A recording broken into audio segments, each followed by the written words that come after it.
Now, hi, my name is Erin Ruggieri, and this is the Radiation Therapy Information Session. I am one of the marketing coordinators with the School of Health Sciences, and I'll be joined today by our program head for radiation therapy, Lorraine Clark-Rowe, who will be doing the majority of our presentation today. I just want to acknowledge that our campuses at BCIT are located on the unceded traditional territories of the Coast Salish nations of the Squamish, Tsleil-Waututh, and Musqueam. So our agenda today is welcome and introductions. That's the part I'm doing right now. We're going to watch a brief video about radiation therapy. And then we're going to have a presentation and program overview from Lorraine. And then I will give some information about program advising and about admissions at BCIT. And then, like I mentioned, we'll have time at the end for our Q&A. So if you have any questions about radiation therapy, we can be sure to try and answer as many as we can then. There we go. And we're going to watch this video.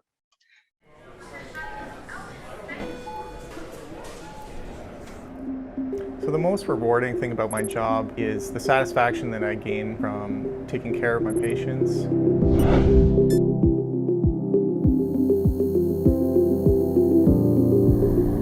So radiation therapy is a type of cancer treatment that uses high-energy radiation to kill cancer cells.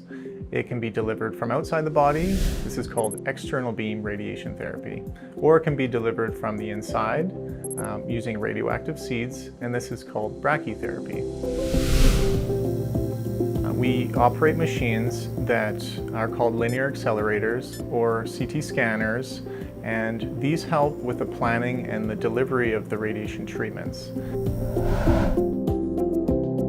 The technology in this field is incredible. It's constantly advancing, and it's really great and exciting to work with, but also knowing that it'll benefit our patients. That's extremely rewarding. So let's have another look over there. So the BCIT Radiation Therapy Program is a 33-month Bachelor of Science program. This is the only provincial program of its kind. We train all of the radiation therapists that will then graduate and most likely be hired within the province, if not elsewhere in Canada. VERT stands for Virtual Environment for Radiation Therapy. This is a really unique software package that allows students to examine the more complex nature of planning that is involved in developing these techniques for patient treatment. Then the students are able to take that information, that knowledge and practice into a real environment. What I love most about my job is being a part of a cancer patient's journey. And part of our role is to put them at ease and to help them go through this process. Seeing patients sort of overcome some of their anxieties and fears gives me a positive feeling and satisfaction.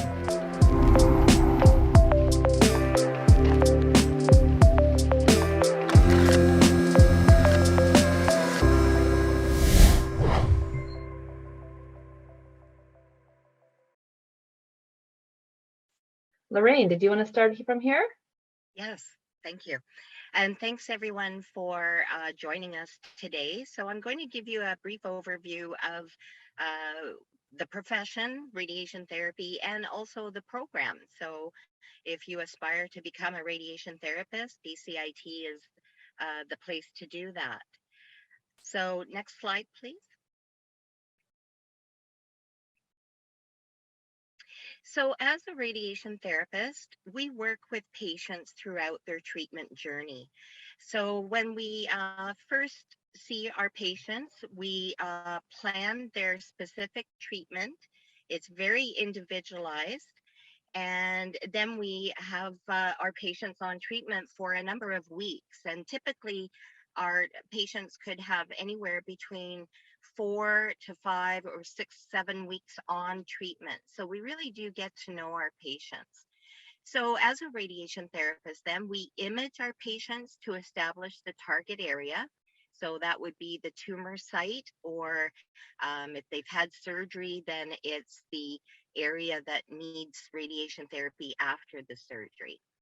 We utilize ionizing radiation sources and advanced technologies for daily treatment.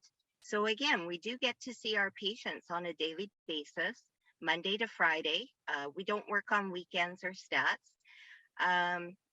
And from that, we interpret patient setup instructions, the radiation beam descriptions, and dose calculations. So again, using high energy radiation beams, we need to be very, very accurate in every step of the process and every step of the treatment. So there's a lot of accuracy built into our daily activities. We also counsel patients by explaining procedures, the side effects that may arise as a result of their treatment, and we provide support and guidance to help our patients. We maintain a patient record system, and we ensure patient safety and quality of care throughout the treatment delivery. And next, yep, thanks.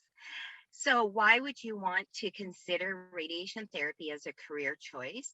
Well, you do graduate with a Bachelor of Science. So I know that's really important for a lot of people to have that degree credential. So this is a way of getting that Bachelor of Science as well as the job skills that will put you into the work environment as soon as you graduate. After the program here, all graduates are eligible to sit the national certification exam. So it is a bit of a two-step process. One is to graduate with the degree and then pass the national exam, which qualifies you to work anywhere in Canada. Another asset or advantage within our program is a smaller class size. So currently we're at a limit of 12 students coming in each September. And I like to ensure people that are considering this program that although the class size is small and the intake is small perhaps, don't let that deter you. If you're interested in this profession and you've met the entrance requirements, then you do stand a very good chance of being accepted into the program. And with that class size of 12 currently, there's also discussions going on currently that we may increase our class size to 20. And that is a reflection of the employment needs, what's going on in the province in terms of ensuring there's enough radiation therapists out there so that all clinical resources can be utilized. BCIT and the program offers the students great support, and we're going to talk a bit more about that a little further along in the presentation, but there is very good support at campus and through the resources.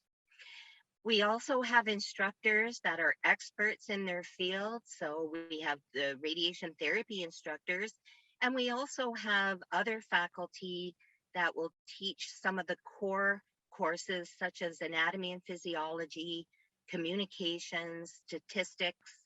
And so each and every instructor that teaches into our program holds at least a master's degree, if not a doctorate or PhD. So we have a high level of expertise within the faculty. And as we mentioned, we are the only radiation therapy program in British Columbia. And so many of our graduates do choose to stay within the province and are hired within the BC Cancer Agency. So we really do pride ourselves on applied learning. So what does that mean? It means you have classes in which the theory is taught. We have incorporated a number of hands-on labs. And as you saw in the video, the virtual environment is also a practice hands-on environment. And then you take that knowledge and those skills and you work within the clinical team to become competent by the end of the program. So competent in all of the aspects of radiation therapy. The province has 6 cancer centers in which we can place students. So Vancouver, Surrey, Abbotsford, Victoria, Prince George, and Kelowna. Students in our program do not have to go out and solicit their clinical placements. All of that is managed within the program. So your clinical experience is guaranteed. And we have 3 terms. There's a first year term, second year term, and third year term in which you do your clinical practicum. Okay, and next. So what makes a good radiation therapist? Well, it's someone who can work independently, but also works well within a team. A lot of our day-to-day work is in a team environment, so communication skills is really important, problem solving together, and so forth. Also enjoying learning about and using advanced technology. So this includes both the hardware components of radiation therapy as well as the software. And as was mentioned in the video, our technology and our clinical practice is advancing. Every year there is something new to learn. So it is very much a profession in which you have continuous learning and advancement as well. A keen interest in sciences, so of course anatomy and physiology, but also physics.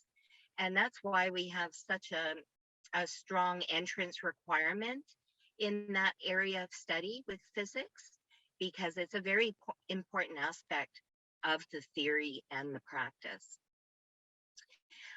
Also enjoying patient interaction. So because we see our patients for many weeks, we get to know them and they get to know us as well.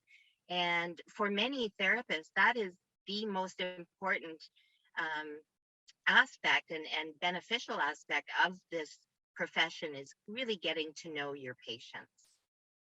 And so with that, being able to deliver a high level of empathy, applying professional standards and ethical conduct is also part of this profile of a radiation therapist.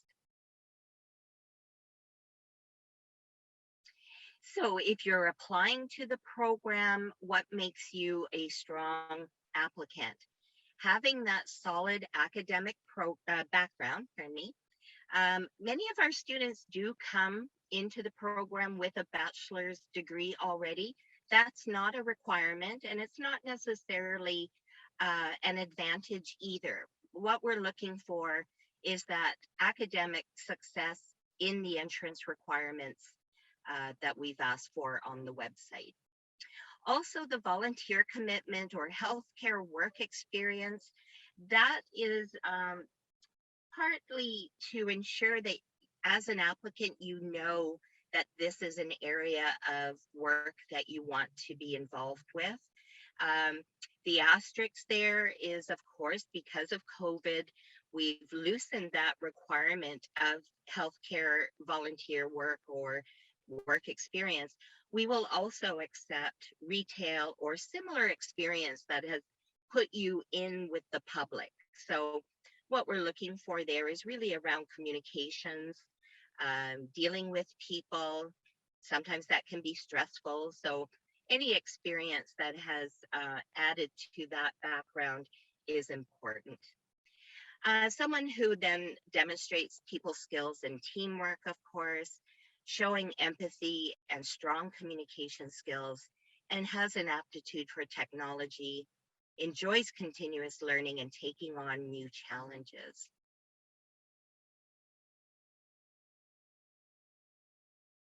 So to be successful, if you're in the program, then time management. And I can't stress this enough for people interested in the program.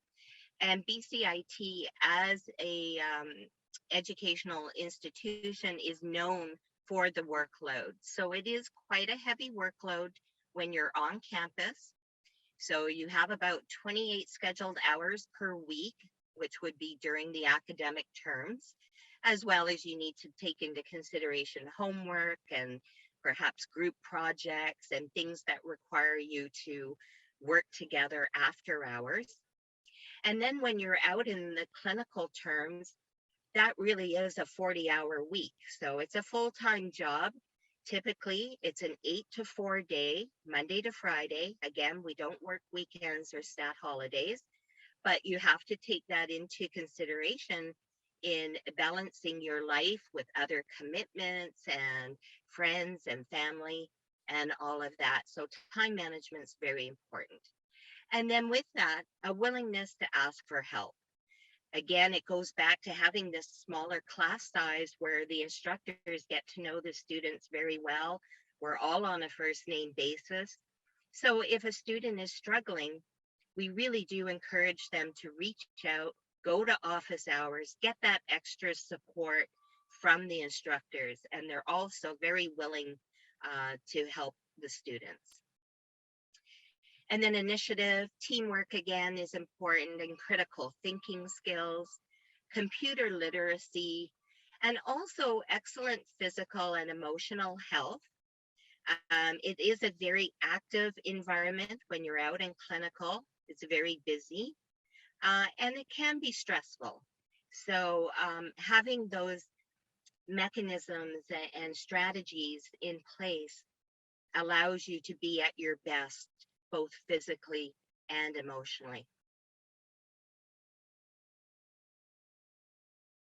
So the program itself, we take each September, we have an intake. So for September 22, that means this group will graduate in May 2025. That might seem far in the future, but believe me, once a student is in the program, they realize just how quickly that time goes. So it's 33 months full-time.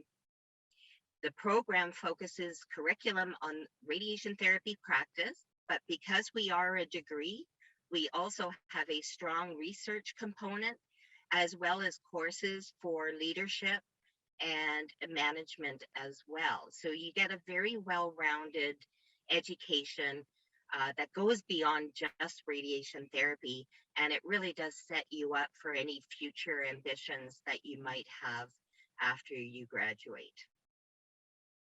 So the structure again includes the academic components, the simulation or lab, hands-on, then there's clinical practice, and all of these components together offer you the level of competency that you need for entry to practice. And then employment within this province includes the 6 cancer centers. There's more there. I don't think it's been officially announced, but there is some discussion about 4 more cancer centers across the province. So you can see that the need for radiation therapists is there, and for many years to come. And then outside of British Columbia, because of the national exam, you can also work in any other province across Canada once you have that certification.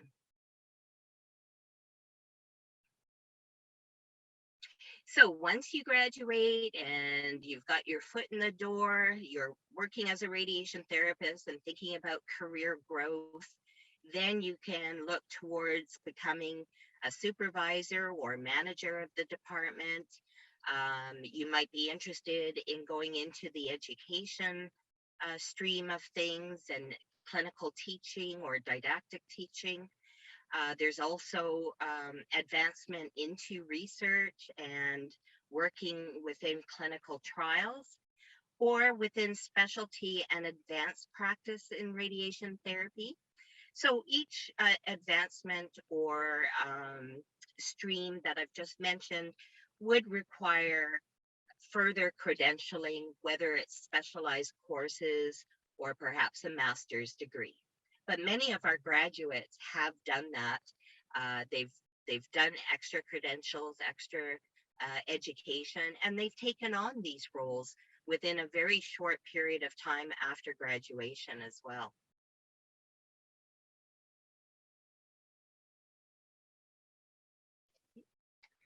Okay, and I think we're going to switch to Tara now. Thank you, Lorraine, for all that information. That was a lot to take in. I know you probably weren't able to take it all in all at once, so I'm going to let you know that this recording And a copy of the slide deck will actually be emailed to each of you sometime early next week. So if you didn't catch something, don't worry, you'll be able to review it later. And with that, I'd like to introduce Tara Little. Tara is one of our BCIT radiation therapy students. Tara, are you there? Hi, everybody. Yeah, I'm here. So my name is Tara. I'm a second year student at BCIT in the radiation program, and I'm going to be in my second clinical starting in May. So a little bit about me is that I've previously worked in the radiation department at the Abbotsford Cancer Center as a booking clerk. And this is kind of how I knew about the role of a radiation therapist. And a lot of the therapists I talked to really spoke highly about their job. They really seem to enjoy what they do. And just even as a clerk, just working in the atmosphere of the radiation department was actually quite uplifting and quite positive.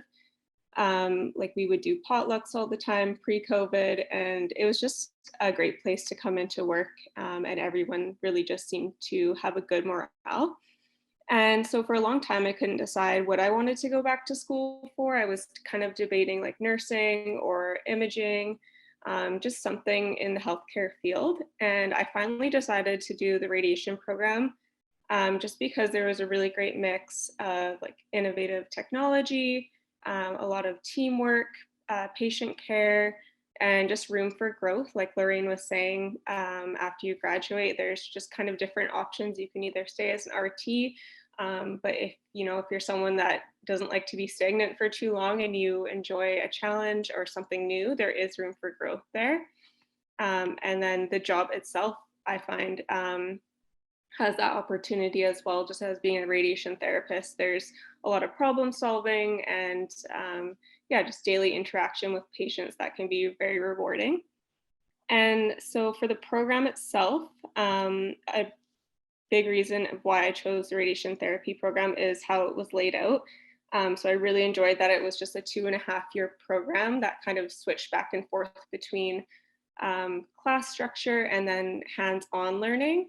I think that's kind of what makes the program feel like it goes by really quickly, because when you're on the job with the hands-on, you're really getting to know what you're going to be doing, and it's just the safe space to be able to practice your skills in. So I just really appreciate that, because I'm a hands-on learner, and it definitely makes you feel more confident after learning about everything you did in the classroom.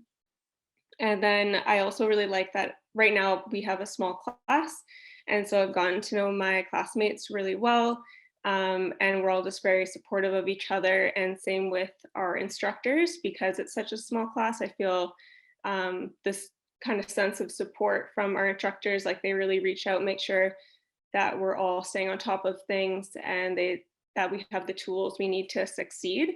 So I just really appreciate that kind of interaction between my classmates and my instructors. And then basically where I see myself in 5 years would just be working at one of the cancer centers here in the Lower Mainland.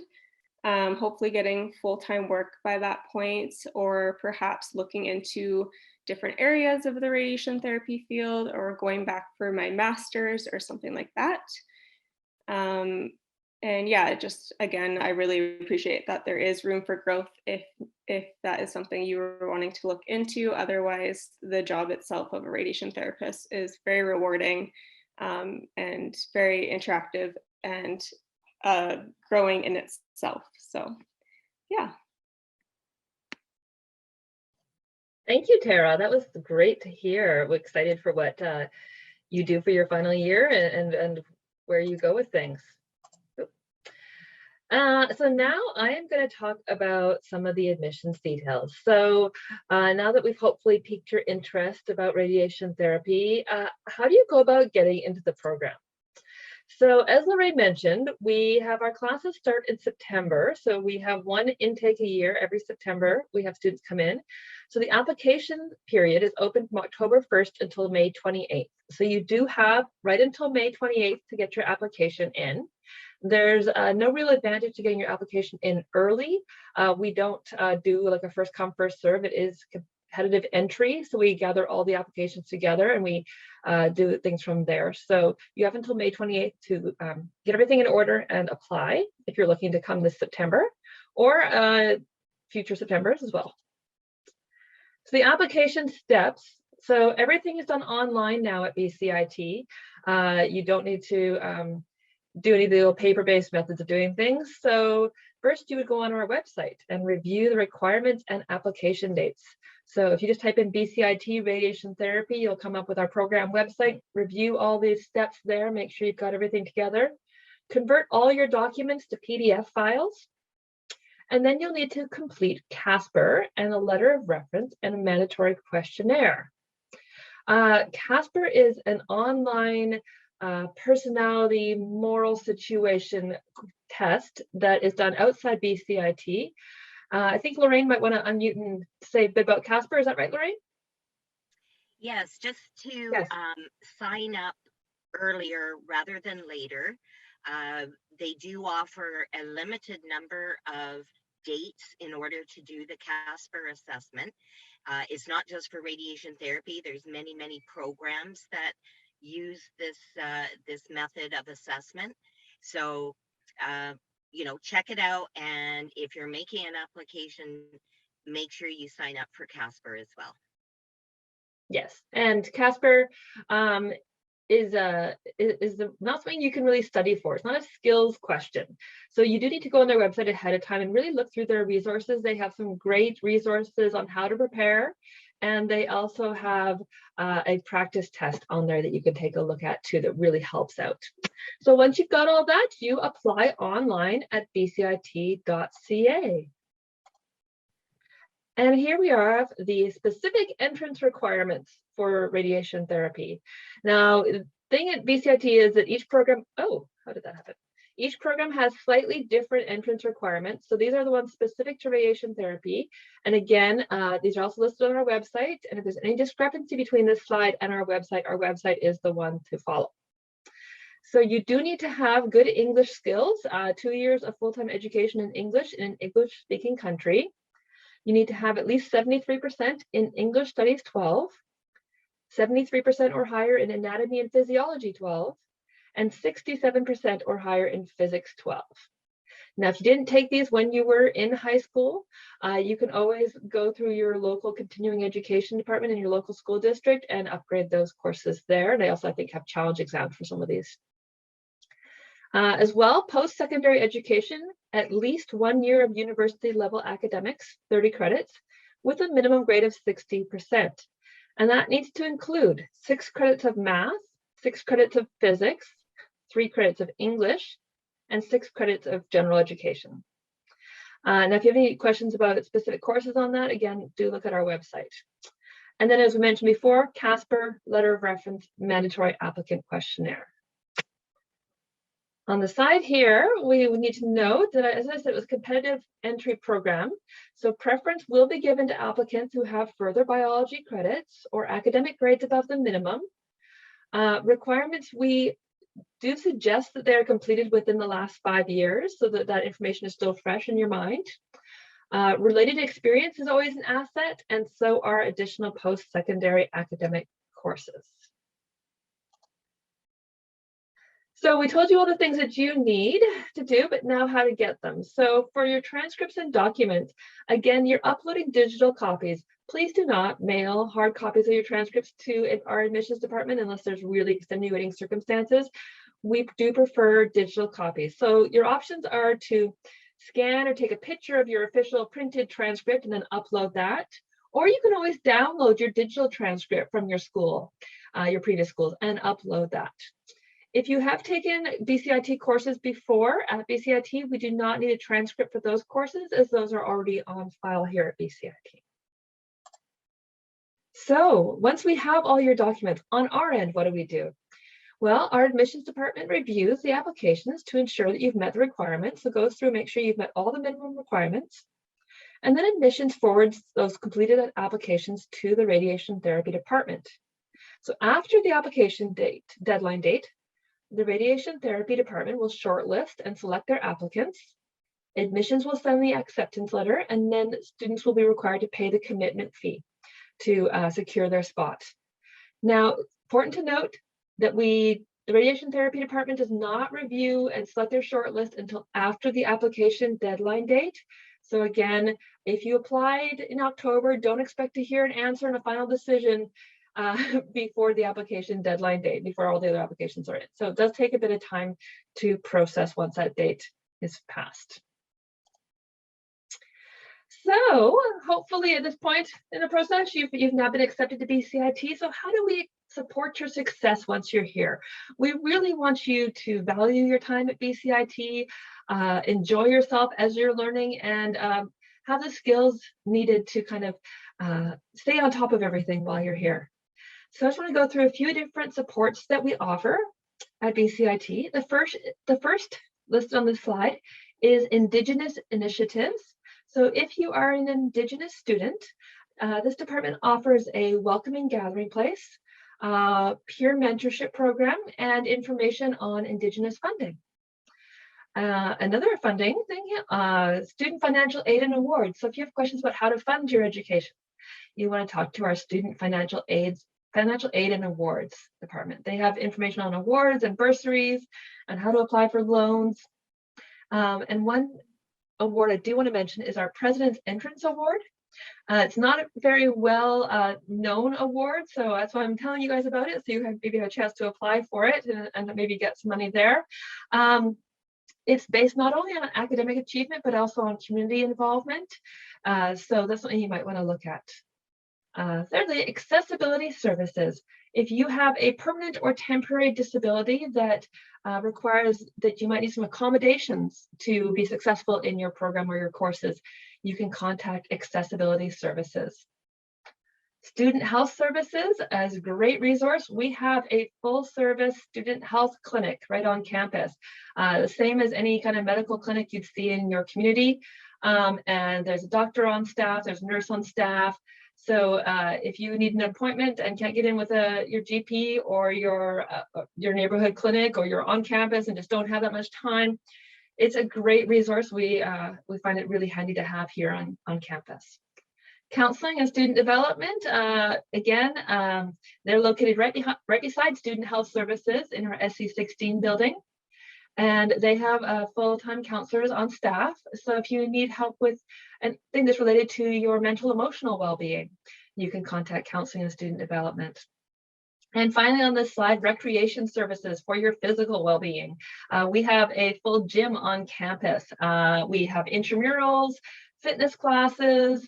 It's just a great thing to have on campus, to be able to take a break before classes, after classes, on a lunch break, and be able to work yourself physically so that you can take a break from all the mental work of studying. Okay, going to the next slide here. So if you have any questions about radiation therapy, the career, the program, Lorraine Clark-Rowe is an excellent resource, as you can probably tell. But if you have questions about your transcripts, about whether your courses match up with prerequisites that we have listed, if you're trying to decide between two different programs, Program Advising is your best contact. They have telephone and drop-in hours, as well as Zoom and email service. Their hours are listed on the screen here. And also, I urge you to check out their website, bcit.ca/advising. The most up-to-date information will always be posted there. But they're a great resource. And we also have Meninder on the call today with us from Program Advising. So if we have any questions that you need to ask of her at this time, she's here and available. So before we get to the Q&A, I just wanted to go over the fact that even if you don't decide to come to BCIT, or if you do, or not sure, we'd love you to stay in touch with us through social media. So we are active on Facebook, Twitter, Instagram, YouTube, and LinkedIn. And you are welcome to like, follow, send us a message, get in contact with us through any of those. We enjoy hearing from the community and from students and applicants, and we enjoy posting people's stories too about how life at BCIT is going for them. So with that, we come to the question and answer period. Now, does anybody have any questions? I haven't seen any pop up in the chat, but you're welcome to type them in, or if one of you wants to unmute and ask a question of Program Advising or Lorraine or Tara, you're welcome to do that.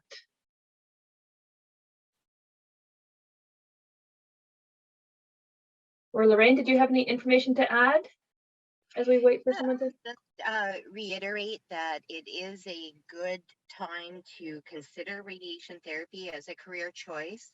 As I mentioned, there is expansion of resources going to come in the province, but there's also, even at our current level, there's a great need for more graduates to come out of the program and be hired within the province.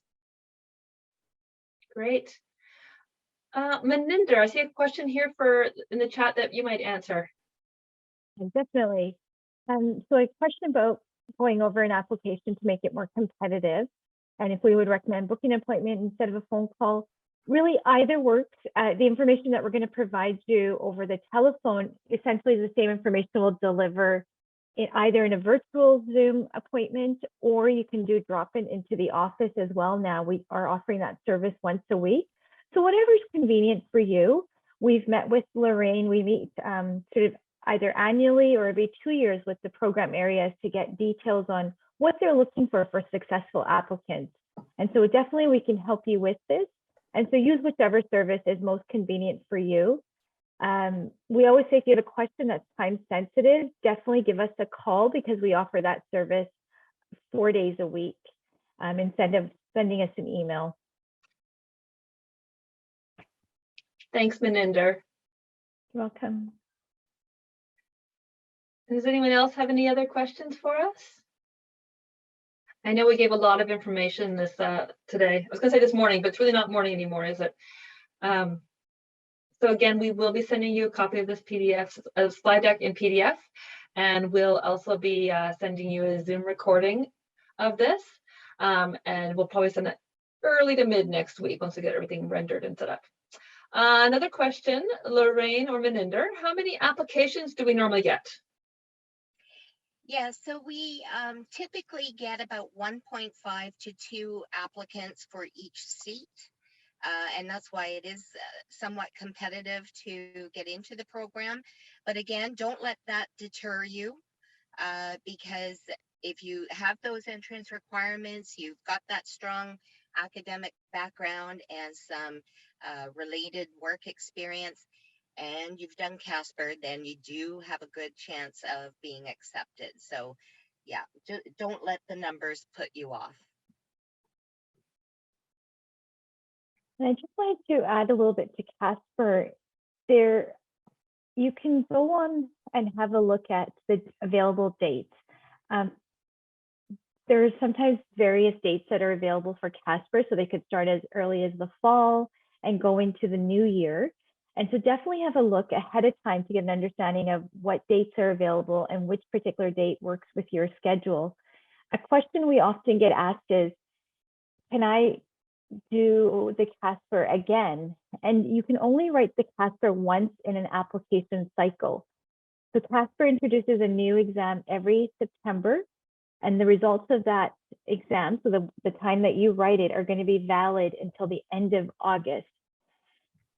As Erin had mentioned, you can't really study for Casper, but you can definitely prepare for it. So go to their site. They have quite a bit of information. I'm quite impressed. They have a frequently asked question that covers many questions that you may have.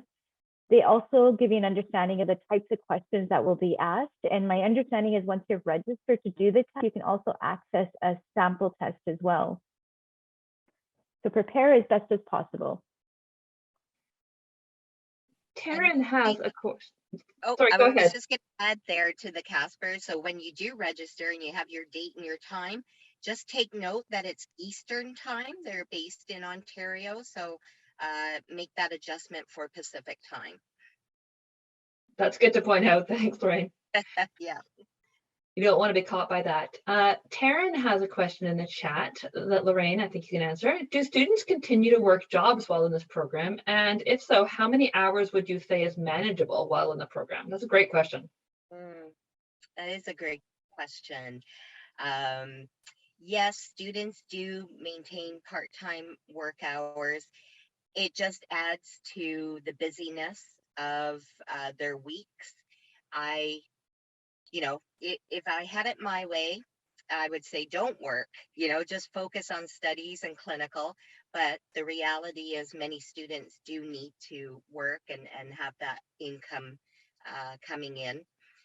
I don't know, Tara, do you maintain a part-time job? Maybe you Yeah, could. so for the first 2 semesters, I was working part-time. During the second semesters, when I found that was a little bit hard to manage for me personally, I feel like I require a little bit more balance in my life. So I decided after the second semester that just for me personally, it'd be best to just focus on the program and not be working at this time. But fortunately, I'm able to do that as I'm like living at home and everything like that. So I think it could be doable if you're working like, at a restaurant on the weekends or something very more limited hours, and you can book off time to study for like finals or midterms when they're happening. But I would recommend just trying to focus on the studies like Lorraine's kind of saying, just because I feel like you can just have more of a balanced mindset and sanity that way. That's great. Thanks, Tara. It's always good to hear from a student who's actually experiencing it. It's a little more relative. Wonderful. Any final questions? Doesn't look like it. Okay, so I want to, before we end off here, I just want to draw your attention to the email addresses on the screen. So Program Advising, we've given you their contact information earlier, and again, it's on their website. But a really good email address to note down if you have questions about the program or about working as a radiation therapist and what that is like, you can contact Lorraine at Lorraine_Clark-row@bcit.ca. And she would be happy to answer your questions, right, Lorraine? Yes, you can email me directly. My only caveat on that is when someone asks me if such and such a course is the equivalent to some other, course for the entrance requirement, that's really not my thing. I leave that for the admissions officer to equate different courses against our entrance requirement. So that would be a limitation I put on our correspondence. But anything other than that, I'm very happy to respond to your questions. Exactly. So for all those other things that Lorraine can't answer, Program Advising. Yeah. Okay. Thank you, everyone, for coming and joining us this lunch hour. Really appreciate you attending. And I hope that we were able to give you some great information, and I hope that we have helped you make some decisions or become more informed about your education journey and your career paths. So thank you again for joining us, and we look forward to continuing to connect with you. Bye.